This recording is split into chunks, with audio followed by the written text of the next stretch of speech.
BC కులగణనలపై BJP BRS కు విమర్శించే నైతిక హక్కు లేదన్నారు మంత్రి జూపల్లి కృష్ణారావు. ఇక బీఆర్ఎస్ ఓడిపోతుందనే భయంతోనే ఎమ్మెల్సీ ఎన్నికల్లో పాల్గొనలేదన్నారు.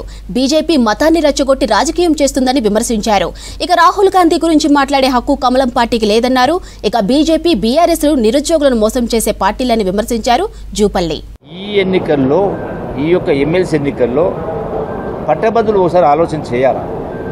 గడిచిన 10 సంవత్సరాల్లో బీఆర్ఎస్ ప్రభుత్వం ఉద్యోగాలు ఇవ్వలే.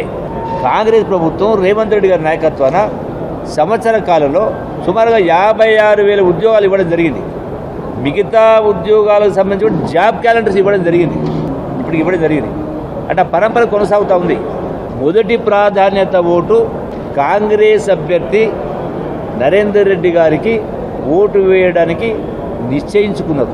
గెలుపును ఎవరు కూడా ఆపలేరు. ఇది అవసరం కూడా ఉంది. ఎందుకంటే ప్రజాస్వామ్యం ఇంకా ముందుకు వెళ్ళాలన్నా, వెళ్ళాలన్నా అంటే కుటుంబ పరిపాలన అంతం కావాలన్నా తెలంగాణ రాష్ట్రానికి కేంద్ర ప్రభుత్వం ద్వారా జరుగుతుండే అన్యాయమని ఈ ఎన్నికల ద్వారా రుజువు చేయాల్సిన అవసరం ఉంది.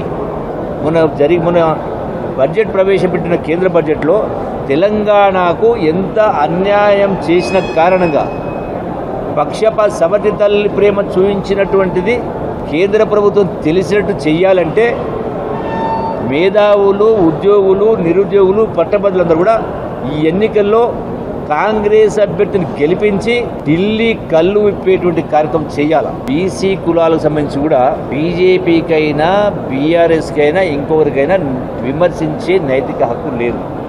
ఎందుకు లేదంటే బీజేపీ వచ్చి కూడా 10 సంవత్సరాలైంది. బీఆర్ఎస్ పార్టీ 10 సంవత్సరాలు పరిపాలన చేసింది. ఏ రోజు ఆలోచన చేయలే. ఎవరు అడగకపోయినా కాంగ్రెస్ పార్టీ నిర్ణయం మేరకు రాహుల్ గాంధీ గారి ఆలోచన మేరకు గౌరవ ముఖ్యమంత్రి రేవంత్ రెడ్డి గారు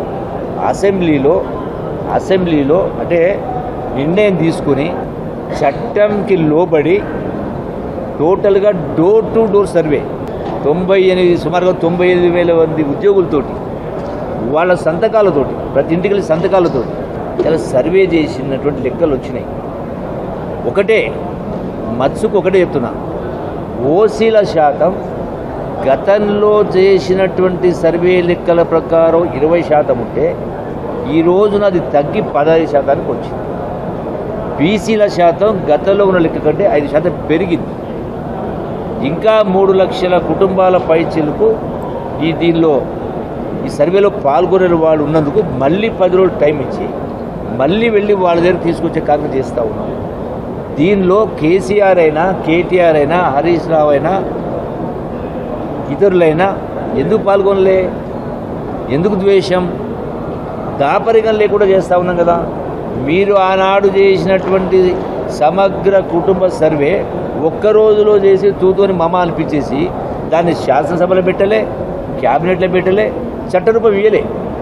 ఇలా మేము చేస్తున్నట్టు బీసీ కులగణన దానికి చట్టరూపం ఇస్తూ ఉన్నాం.